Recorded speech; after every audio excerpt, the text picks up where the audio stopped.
किसान क्लास के इस पहले संस्करण में आपका स्वागत है। ये किसान क्लास का आइडिया क्या है? आज यहाँ पे घूमते हुए शाहजहांपुर में ट्रॉली देखते हुए आगे आए और हमने देखा कि एक कैंप के आगे लगा हुआ था ये वाला बैनर, किसान क्लासेस। और हमारे दोस्तों ने कहा कि साहब इसकी तो बहुत जरूरत है। ये हमारा बनाया हुआ बैनर नहीं है, इस प्रोग्राम के लिए नहीं है, एक ट्रॉली के ऊपर लगा हुआ था किसान क्लासेस। हमें लगा इसकी बहुत जरूरत है। जरूरत इसलिए है कि बहुत लोग कहते हैं साहब ये कानून एग्जैक्टली क्या है, इसका 1 मिनट का समरी बता दिया, हम विरोध क्या कर रहे हैं बता दिया, लेकिन लोग पूछते हैं है क्या क्या दिक्कत है, तो ध्यान से समझा। इसलिए मैंने सोचा एक एक करके हर रोज एक प्रोग्राम में सिर्फ एक कानून पे 10 मिनट की चर्चा हम करें। तो आज पहले जिस कानून पे हम देखेंगे वो है जमाखोरी छूट कानून। वैसे इसका नाम ये नहीं है, मेरा दिया हुआ नाम है। आज हम जमाखोरी छूट कानून पे देखेंगे, उसके बाद एपीएमसी वाले कानून पे अलग से देखेंगे, कॉन्ट्रैक्ट फार्मिंग पे देखेंगे, एमएसपी वाला कानून के बारे में सोचेंगे, बिजली वाले कानून के बारे में, पराली वाले कानून के बारे में, हर एक के बारे में 10 मिनट का छोटा सा कैप्सूल, ताकि आपको पता लग सके कि ये माजरा है क्या। क्लास आप भी अटेंड कीजिएगा, बाद में क्लास आप भी लगाइएगा। तो फिलहाल सब लोग इंतजार कर रहे हैं कि वार्ता शुरू हुई है, वार्ता में क्या निकलेगा। वैसे मैंने कल आपको बता दिया है, कम से कम मुझे बहुत कोई उम्मीद नहीं है। बहुत आश्चर्यजनक हृदय परिवर्तन हो जाए तो अलग बात है, ऐसा कुछ बड़ा होने की आज उम्मीद नहीं है। यानी कि हमें संघर्ष जारी रखना पड़ेगा, और संघर्ष के लिए जरूरी है समझ। हम समझें, दूसरों को समझाएं। तो पहला कानून है जिसके बारे में, ये 3 काले कानून जिन्हें हम बोलते हैं, वैसे काला शब्द मुझे पसंद नहीं, 3 कानून जिसके बारे में बार बार हम विरोध करते हैं, उनमें से पहला कानून है जिसे हम जमाखोरी छूट कानून कहते हैं। सरकारी नाम ये नहीं है, सरकारी नाम क्या है? आवश्यक वस्तु संशोधन विधेयक 2020। यानी कि ये कोई नया कानून नहीं है। सन 1955 से एक पुराना कानून चला आ रहा है, उस कानून में सरकार ने संशोधन किया है। इसका असली काम क्या है? इसका असली काम है, जैसे मैंने बताया, सरकारी नाम और असली नाम। तो असली काम क्या है? असली काम है जमाखोरी और कालाबाजारी पे जो अब तक रोक टोक लगी हुई थी, उसको हटाना। और भी साधारण भाषा में कहूं तो अडानी जी को अपने स्टॉक लगाने के अंदर जो दिक्कत आ रही थी, वो दिक्कत, अड़चन अडानी जी के रास्ते से हटाना इसका असली उद्देश्य है। इससे फायदा किसे होगा? कानून से।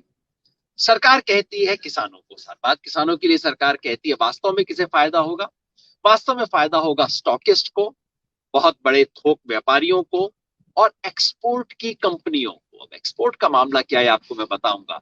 तीनों के लिए बड़े फायदे की चीज है। बड़ा स्टॉक साइलो बनाने वाले, वेयर हाउस बनाने वाले, थोक के व्यापारी और एक्सपोर्ट कंपनी। नुकसान किसे होगा?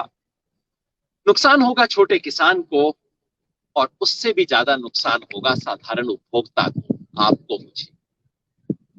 कानून है क्या? ये कानून दरअसल बहुत छोटा सा कानून। आप अपनी स्क्रीन पे देखिए, पूरा का पूरा कानून आपको हम दिखा देते हैं स्क्रीन के ऊपर। सिर्फ 2 पेज का कानून, और कानून में एक्चुअली सिर्फ एक ही प्रोविजन। सन 1955 में एक कानून बना था, अनिवार्य वस्तु अधिनियम। कानून ये था कि कुछ चीजें हैं जो बहुत जरूरी है, जैसे सीमेंट है, खाने की चीजें हैं, इनका आप जरूरत से ज्यादा स्टॉक नहीं कर सकते। सरकार को अगर कभी महसूस हो कि ब्लैक मार्केटिंग का डर है, जमाखोरी का डर है, तो सरकार ये ऑर्डर इशू कर सकती है कि भाई सीमेंट आप इससे ज्यादा बोरी नहीं रख सकते स्टॉक के अंदर, गेहूं इससे ज्यादा नहीं रख सकते, तेल। तो ये आलू, प्याज, तेल, दाल, अनाज और अन्य अनिवार्य वस्तुओं पर लागू होता है। तो इस कानून में अब क्या कहा गया है? सरकार ने बस एक परिवर्तन किया है। परिवर्तन ये है कि जहां तक खाने की चीजों का ताल्लुक है, आलू, प्याज, तेल, तिलहन की चीजें, दाल और अन्न, इनके ऊपर स्टॉक की कोई लिमिट नहीं लगाई जाएगी। जो लिमिट थी वो हटा दी गई। एक्सेप्शन क्या है? सरकार कहती है हाँ, अगर कोई युद्ध हो जाए, प्राकृतिक आपदा हो जाए, बहुत कोई बड़ी चीज हो जाए, या अचानक बहुत महंगाई हो जाए, तो इसमें लिमिट लगाई जा सकती है। अचानक महंगाई कितनी?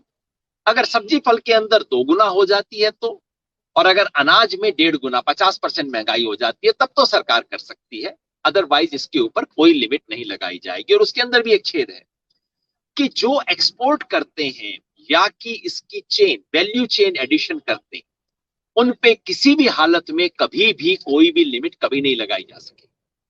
बस ये कानून है, दो प्रोविजन है, लंबा चौड़ा कुछ पेच नहीं है, कोई जलेबी नहीं है, कोई घुमावदार बात नहीं, साधारण सा कानून। फायदा क्या होगा?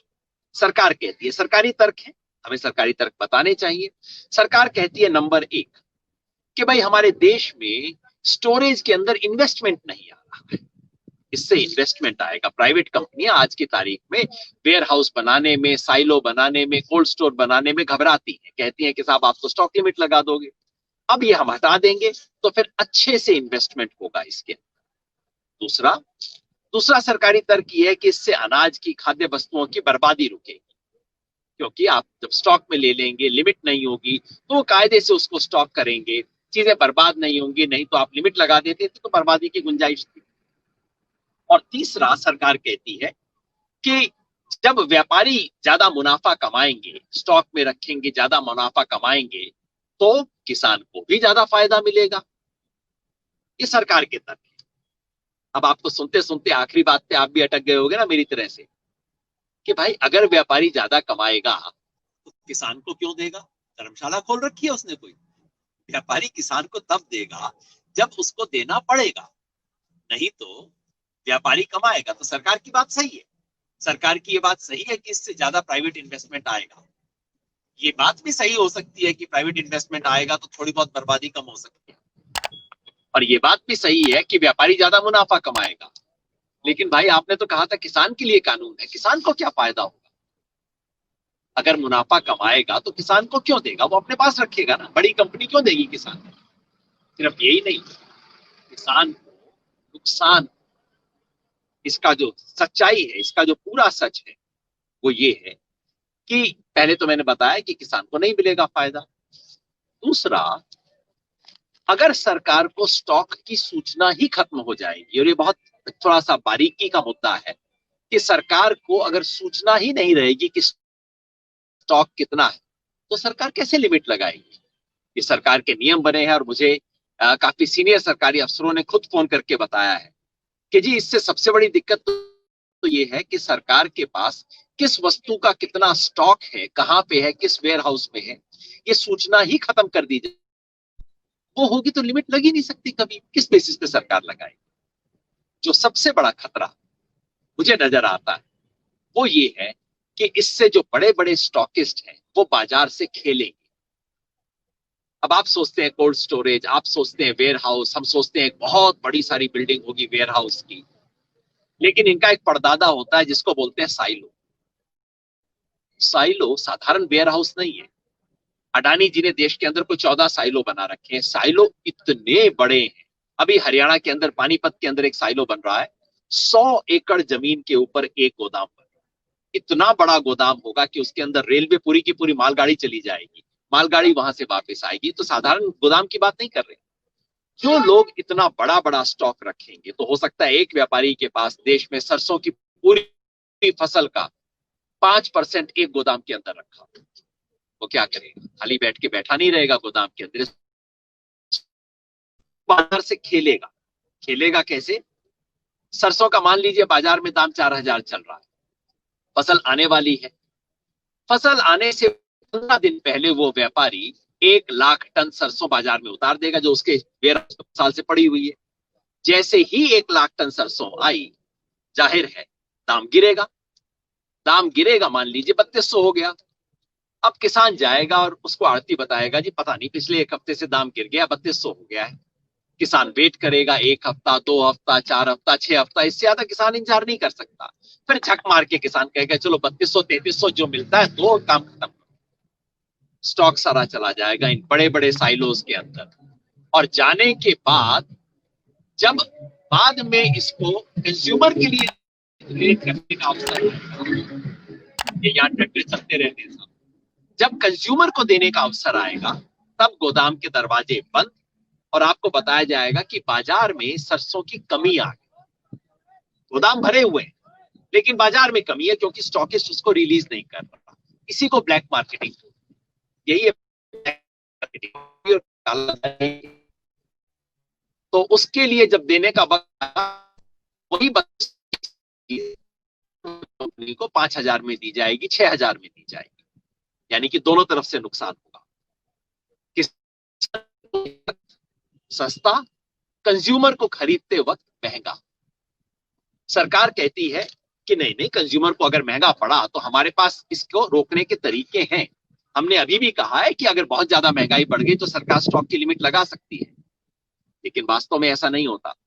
आप देखिए, वास्तव में जो होगा वो ये कि जब भी कंज्यूमर की चीजें आएंगी, क्योंकि उन्होंने कहा है कम से कम 50%, जब गेहूं का आटा 40 रुपए की बजाय 60 रुपए होगा तब जाके उसके ऊपर लिमिट लगाई जा सकेगी, नहीं तो लिमिट नहीं लगाई जा सकेगी।